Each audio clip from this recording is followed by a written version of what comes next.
نحمده ونصلي على رسوله الكريم أما بعد اللهم صل على سيدنا محمد وعلى آل سيدنا محمد وبارك وسلم. اللهم صل على سيدنا محمد وعلى آل سيدنا محمد وبارك وسلم. اللهم صل على سيدنا محمد وعلى آل سيدنا محمد وبارك وسلم. عن امیر المؤمنین ابی حفص عمر بن الخطاب رضی اللہ تعالی عنہ قال سمعت رسول اللہ صلی اللہ علیہ وسلم یقول انما الاعمال بالنیات وانما لكل امرئ ما نوى فمن كانت هجرته الى الله ورسوله فهجرته الى الله ورسوله ومن كانت هجرته لدنيا يصيبها أو امرأة ينكحها فهجرته إلى ما هاجر إليه أو كما قال عليه الصلاة والسلام. حضرت امیر المؤمنین ابو حفص یعنی عمر بن خطاب رضی اللہ تعالی عنہ فرماتے ہیں میں نے رسول اللہ صلی اللہ علیہ وسلم کو فرماتے ہوئے سنا اعمال کا دار و مدار نیتوں پر ہے. آدمی جس چیز کی نیت کرتا ہے اس کے لیے وہی ہوتا ہے. لہذا جس شخص کی ہجرت اللہ اور اس کے رسول کے لیے ہے تو اس کی ہجرت اللہ اور اس کے رسول ہی کے لیے ہے، اور جس کی ہجرت دنیا کے لیے ہے کہ دنیا اس کو حاصل ہو جائے، یا کسی عورت کے لیے ہے جس سے وہ نکاح کرنا چاہتا ہے تو اس کی ہجرت اسی چیز کے لیے ہوگی جس کی وجہ سے اس نے ہجرت کی. محترم سامعین، جیسا کہ آپ حضرات کو اس سے پہلے کی ویڈیو میں بتلایا تھا کہ حدیث پاک کے درس کے لیے جو کتاب ہم نے چنی ہے وہ امام نووی رحمہ اللہ تعالی کی کتاب ہے، اور کتاب نہیں بلکہ ایک چھوٹا سا رسالہ ہے متن الاربعین، جس میں 42 احادیث امام نووی نے جمع کی ہیں. اور اس کتاب کے بارے میں ہم نے آپ حضرات کو بتلایا تھا کہ ہے تو یہ چھوٹی سی کتاب کہ اس میں مختصر احادیث مبارکہ ہیں، لیکن یہ جوامع الکلم کا درجہ رکھتی ہیں اور ایک قاعدہ کلیہ ہونے کی حیثیت، ایک اصول ہونے کی حیثیت رکھتی ہیں کہ یہ وہ احادیث ہیں کہ جو شریعت کے اصول کی حیثیت رکھتی ہیں، شریعت کا قانون و ضابطہ ہونے کی حیثیت رکھتی ہیں. تو ان احادیث کو امام نووی نے اس رسالہ میں جمع کیا ہے. سب سے پہلے امام نووی رحمہ اللہ تعالی جو حدیث لے کر آئے ہیں وہ حدیث نیت کے بارے میں ہے. اب یہ جو حدیث امام نووی رحمہ اللہ تعالی لے کر آئے ہیں، اس حدیث کی بڑی فضیلت ہے. محدثین کی ایک جماعت اس حدیث کے بارے میں یہ کہتی ہے کہ کوئی بھی شخص اگر حدیث کی کتاب لکھنا چاہتا ہے تو اس کو چاہیے کہ سب سے پہلے جو حدیث لکھے وہ یہی حدیث لکھے. تو اس حدیث کی اہمیت، اس حدیث کے فضیلت محدثین کے نزدیک وہ ہمیں اس جملے سے معلوم ہو سکتی ہے کہ جو شخص بھی حدیث کی کتاب لکھنا چاہے تو اس کو چاہیے کہ سب سے پہلے وہ یہی حدیث اپنی کتاب میں درج کرے، اپنی کتاب میں یہی حدیث لکھے. اس حدیث کے بارے میں محدثین کی ایک جماعت فرماتی ہے کہ یہ حدیث ان احادیث میں سے ایک حدیث ہے کہ اس حدیث کا بھی شمار ان احادیث میں ہوتا ہے کہ جن احادیث پر اسلام کا مدار ہے، اسلام کی بنیاد ہے، اسلام کا مدار ہے، اسلام کے جو اساس ہیں، اسلام کے جو اصل اصول ہیں، تو یہ حدیث بھی انہی احادیث میں شامل ہے. حضرت امام شافعی اور امام احمد بن حنبل رحمہم اللہ تعالی فرماتے ہیں اس حدیث کے بارے میں کہ یہ ثلث علم ہے، یعنی علم کے 3 حصے کیے جائیں۔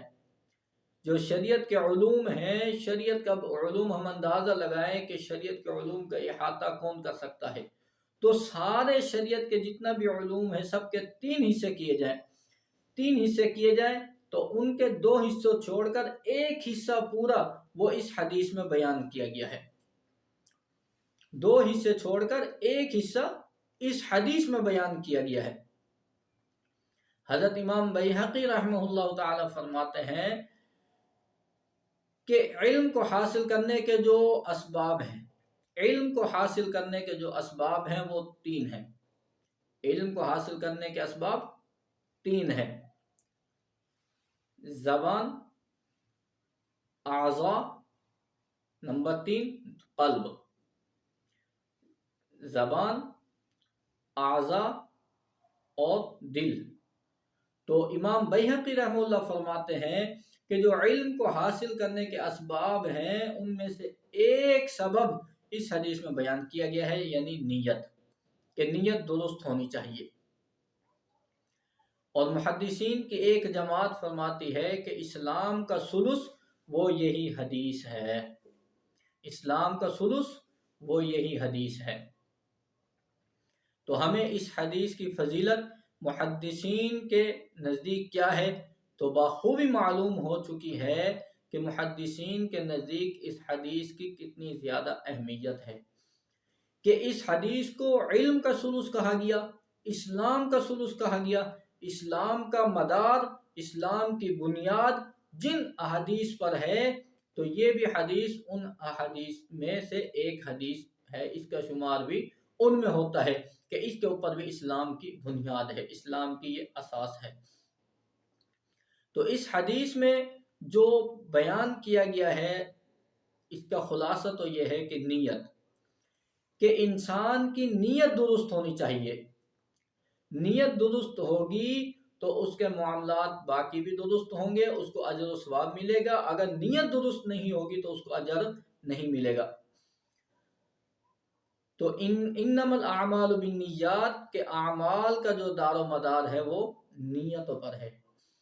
انسان اچھا عمل کرے اور نیت اس میں اچھی نہ ہو تو پھر اس پر اس کو اجر نہیں ملے گا۔ عمل انسان کرے اور نیت اس میں اچھی کر لے تو اس پر اس کو اجر ملے گا۔ تو انسان کو نیک اعمال کا جو اجر ملنے والا ہے وہ نیتوں کی وجہ سے ملے گا۔ اچھا، اس میں ایک بات ہمیں اور سمجھ لینی چاہیے کہ بہت سے لوگوں کو یہ دیکھا گیا ہے کہ غلط کام کرتے ہیں، شریعت کے خلاف کام کرتے ہیں، ناجائز کام کرتے ہیں اور اس میں کہتے ہیں کہ ہماری نیت تو اچھی ہے۔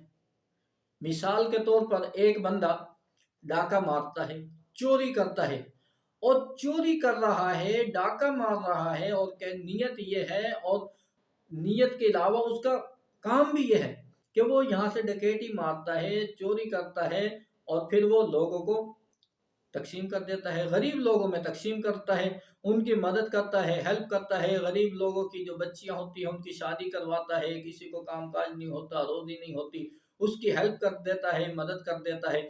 تو اب یہ لوگ سمجھتے ہیں کہ یہ بندہ تو اچھی نیت سے کام کر رہا ہے، اس کو اس پر اجر ملے گا۔ ایسا نہیں ہے، غلط کام ہوگا، غلط کام پر اگر اچھی نیت کریں گے تو اس پر اجر نہیں ملے گا، نہ تو نیت پر اجر ملے گا اور نہ ہی اس کام پر اجر ملے گا۔ کام بھی صحیح ہونا چاہیے، کام بھی صحیح ہونا چاہیے، پھر صحیح کام پر نیت صحیح ہونی چاہیے تو پھر اس پر اجر ملے گا۔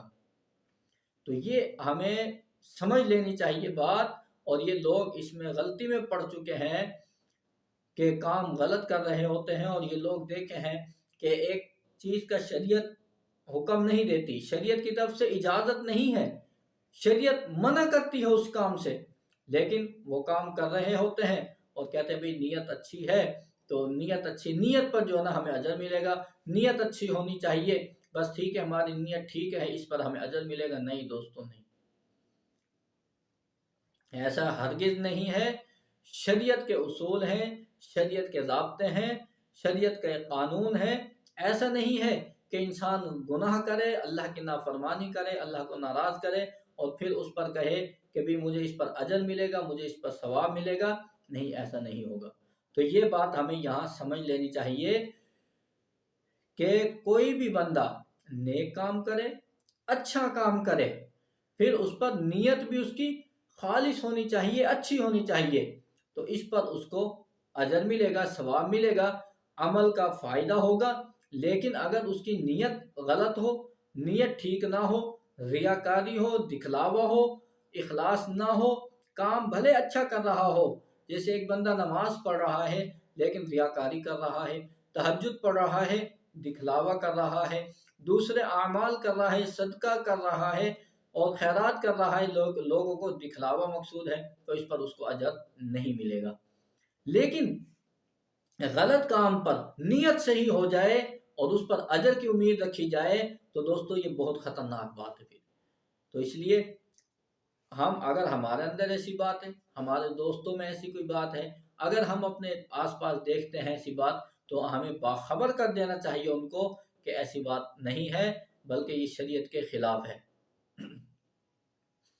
یہ شریعت کے خلاف ہے۔ تو نیت خالص ہونی چاہیے، اللہ کی رضا ہونی چاہیے اور طریقہ بھی درست ہونا چاہیے، راستہ بھی درست ہونا چاہیے، تو اس پر پھر اس کو اجر ملے گا، اس پر اس کو اجر ملے گا۔ تو ہمیں اپنی نیت درست کر لینی چاہیے، نیت درست کر لینی چاہیے، کام بھی درست کر لینے چاہیے۔ اللہ رب العزت ہمیں عمل کی توفیق عطا فرمائے۔ انشاءاللہ حدیث کا باقی جو حصہ ہے اور باقی جو تشریح ہے وہ انشاءاللہ اگلی ویڈیو میں آپ حضرات کے سامنے بیان کریں گے۔ دعا ہے اللہ رب العزت ہمیں عمل کی توفیق عطا فرمائے۔ وما علینا الا البلاغ۔